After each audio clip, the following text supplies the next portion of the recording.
शुक्र औज़ुबिल्लाहिमिनश्शैतानिर्रजीम बिस्मिल्लाहिर्रहमानिर्रहीम। आज यहाँ पर आप लोगों को बुलाने का मकसद जो है हम लोग का कि आज हालिया जो असम्बली इंतखाबात होने वाले हैं उसके मद्देनज़र में आज यहाँ आंगनवाड़ी कर्मचारी यूनियन के लोग जो हैं हमारे साथ में हैं, वो साथ में मुस्लिम महिला शैक्षणिक सामाजिक संस्था के कुछ लोग हैं। उन लोगों ने के मशवरे के बाद हम लोग यहाँ पर आप लोग को बुलाया गया है कि हमें अभी इस वक्त असम्बली इंतखाब में किसका साथ देना अभी ज़रूरत है। अभी पीछे मैं समाजवादी पार्टी में थी, लेकिन समाजवादी पार्टी में रहने के बाद मुझे 1995 के वाक़यात याद आने लगे कि जिस तरह से 1995 में जब हमारे यहाँ पर जनता दल के वज़ीर रोज़गार जब यहाँ से असम्बली इंतखाब लड़ रहे थे, वो मंज़र आज फ़िलहाल मुझे नज़र आ रहा था। और मेरे यूनियन के लोगों ने भी बोला कि आपा ये 1995 का वाक़या दोहराया जा रहा है। 1995 में जब यहाँ पर निहाल अहमद साहब खड़े हुए थे, उस वक्त तो हमारे सबसे बुज़ुर्ग और सियासी रहनुमा हाजी यूनुस ईसा साहब वो कांग्रेस पार्टी से खड़े थे। उस वक्त तो निहाल अहमद साहब ने अपनी पैंतरेबाजी जिस तरह से किया था, वो उन्होंने एक पैंतराबाजी ये फेंका था कि उन्होंने शेख रशीद साहब को वहाँ खड़ा किया असम्बली इंतखाब में जन जागरण के नाम से। जब वो खड़े हुए उस वक्त तो वोट का जिस तरह से डिवाइडेशन हो गया, वोट 2 हिस्सों में बढ़ गई और हमारे शेख रशीद साहब को 39,000 वोट मिली। नतीजे में हमारे बुज़ुर्ग जो सियासी सबसे आज मालेगांव शहर के सबसे पुराने सियासी रहनुमा हैं, वो हार का उनको मुंह देखना पड़ा। और जो यहाँ पर चुन कर आए, 6ठी बार एमएलए निहाल अहमद साहब चुन कर आए। आज वही हालात हमारे शहर में दिखाई दे रहे हैं कि साइकिल तो चलती हुई नज़र आ रही है, लेकिन हैंडल हमें किसी और के हाथ में नज़र आने लगा। हमारे यहाँ के जो पुराने 87 से लगे हुए आपा लोग थे, उन्होंने मुझे सलाह दी है कि आपा देखो अभी फ़िलहाल 1995 का वाक़या दोहराया जा रहा है। जिस तरह 1995 में सियासी पैंतरेबाजी करके जो हार का मुंह हमारे सियासी रहनुमा को यूनुस ईसा साहब को देखना पड़ा था, वही जो सियासी पैंतरा आज अपनाया जा रहा है। वोट का डिवाइडेशन हो रहा है, जिसकी वजह से आज हमारे को नज़र आ रहा है कि शान हिंदो साहिबा जो हैं ये जीत के लिए नहीं आई हैं, किसी को हराने के लिए आई है। जब मैं वहाँ पर गई पीछे, मैं 2022-23 में मैं आसिफ शेख रशीद के साथ थी, मुझे वहाँ पर मैं महिला अध्यक्ष थी। बाद में वो जब राष्ट्रवादी से जब उन्होंने अपने आप को मुक्त कर लिया, जब उन्होंने किनारा कर लिया, तब मैं घर पर बैठ गई थी।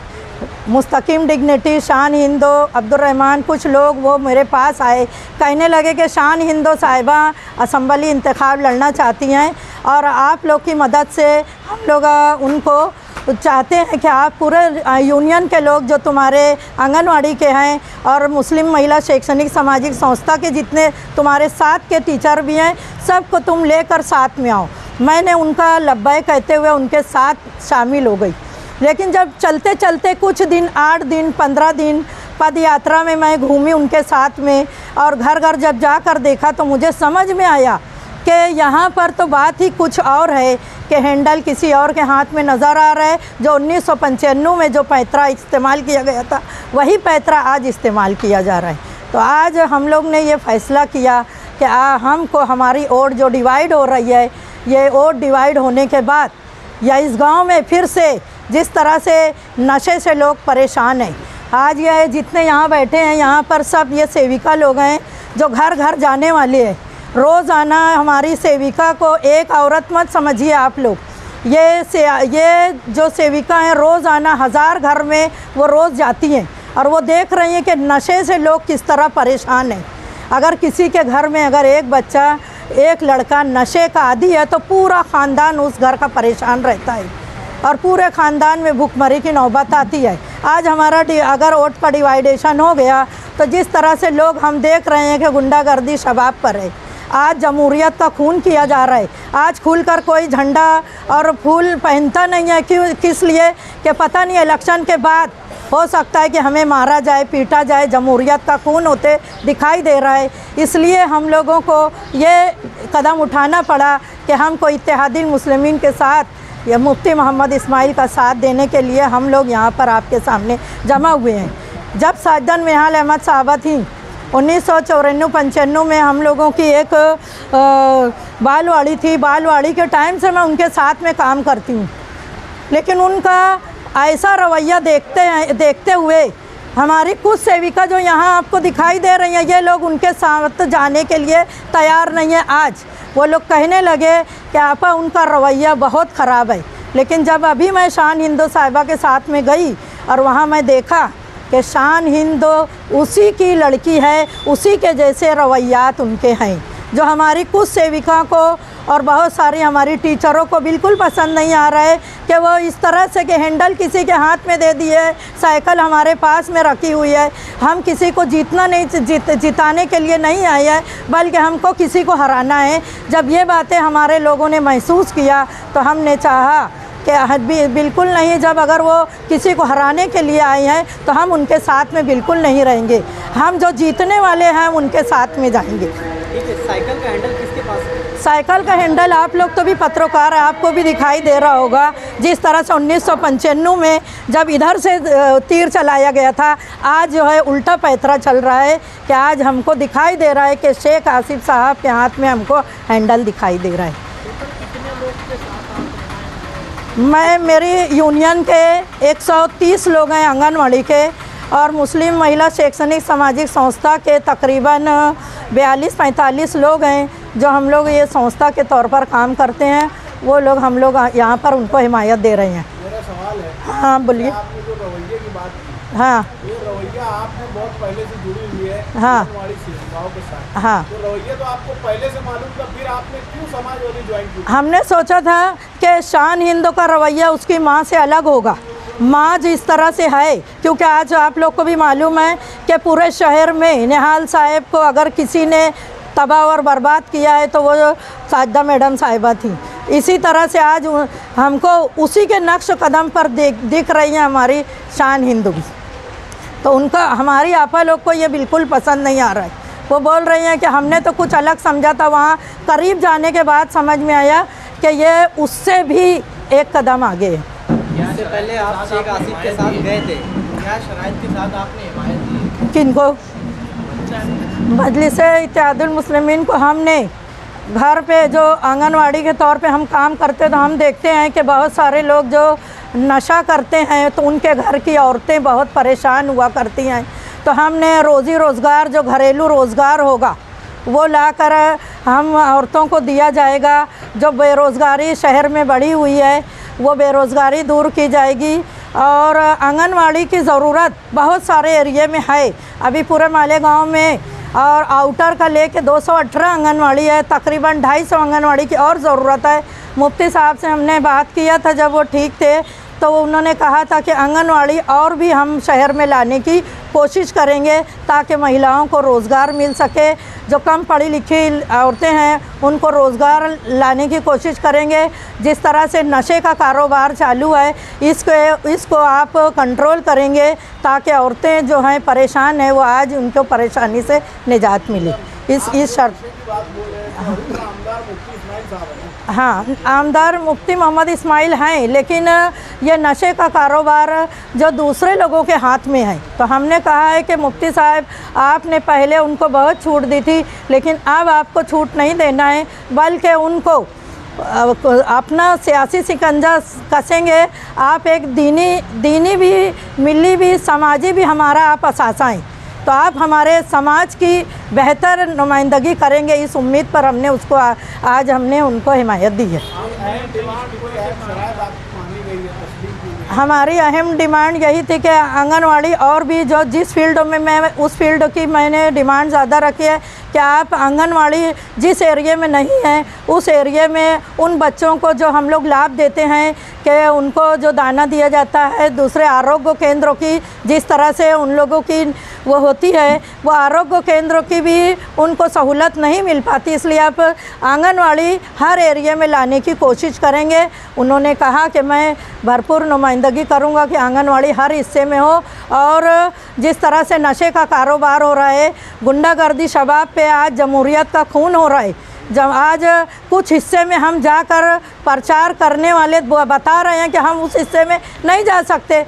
जैसे मुफ्ती साहब अभी कुसम्बर रोड पे निहाल नगर के एरिया में गए थे तो आपने देखा कि उनके साथ किस तरह का सलूक किया गया। तो ये बातें औरतों को पसंद नहीं आ रही हैं, ये बात। हाँ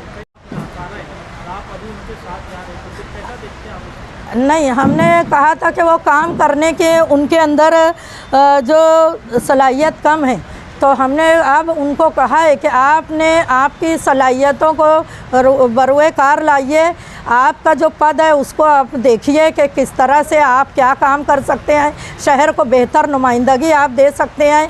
तो उन्होंने कहा कि इंशाल्लाह कोशिश करेंगे कि हम शहर को बेहतर से बेहतर नुमाइंदगी। एक साल में तीसरी पार्टी आप ज्वाइन कर रहे हैं। हाँ, कभी समाजवादी, कभी राष्ट्रवादी, कभी मुफ्ती साहब, आप खुद मतलब इस जगह मतलब सक्षम नहीं रह पाते, क्या वजह है? राष्ट्रवादी में मैं थी, आसिफ शेख रशीद साहब ने जब मुझे अपने साथ लेकर गया, मैं उनके पास में थी। जब उन्होंने राष्ट्रवादी छोड़ा, उन्होंने डिज़ोल्व किया, तो उस वक्त मैं फिर जब उन्होंने फैसला किया कि आज़ाद हम अब पार्टी बनाएंगे, तभी मैं वहाँ से अलग हो गई।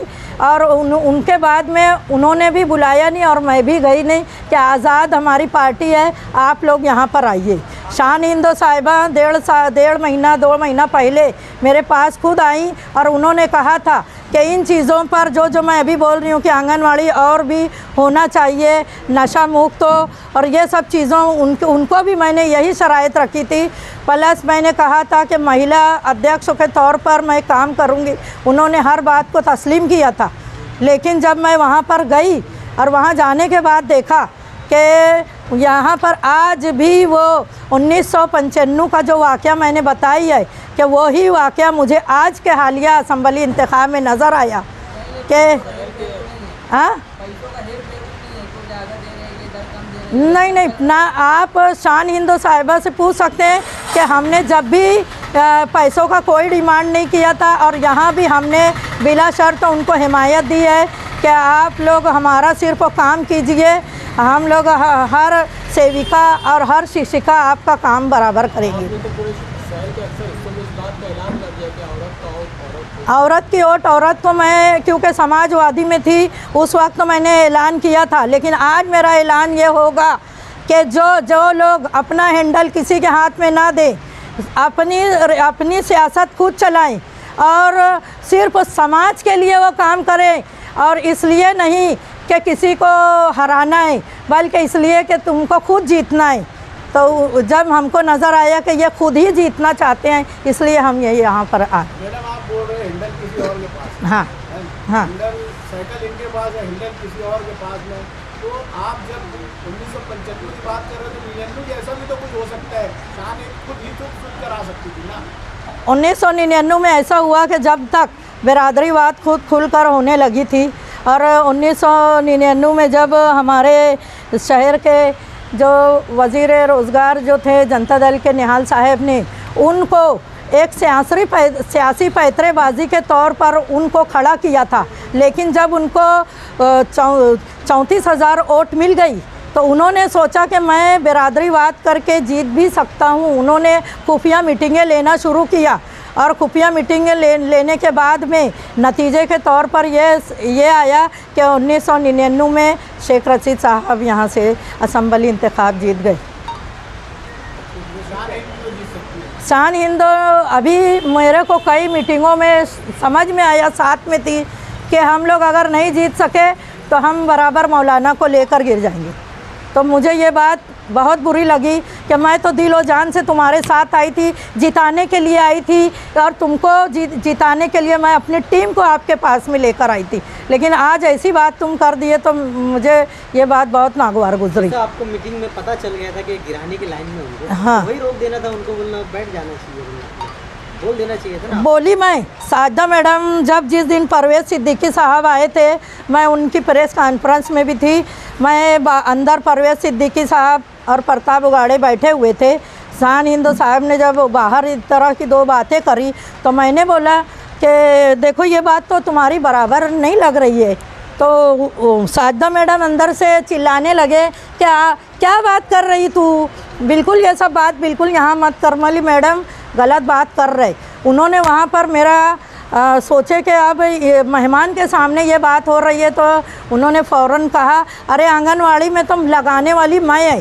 साजदा मैडम से वहाँ पे मेरी दो बात भी हो गई कि तो मैडम आपने जितना, मैंने उनको जवाब दिया कि मैडम आपने मुझे आंगनवाड़ी में लगाया ज़रूर है, लेकिन मैं 1994 से आपके साथ में है, उससे बहुत ज़्यादा काम हमने फ्री में करके दिया है, कभी 1 रुपया आपसे डिमांड नहीं किया, 1 रुपया आपसे लिया नहीं है।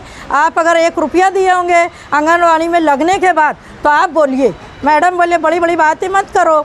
मैं बोली नहीं मैडम, जो गलत बात हुई है मैं उसका विश्लेषण कर रही हूँ, मैं आपको जिताने लाई थी यहाँ तक। मैं समझ रही थी कि औरत को देंगे। आंगनवाड़ी महिलाएं किसके लिए काम करती है? आंगनवाड़ी महिलाएं और बच्चों के लिए काम करती है। सरकारी मतलब शोभा है। हाँ, सरकारी सुविधा उनको मिले। आपको पेमेंट कहाँ से मिलता है?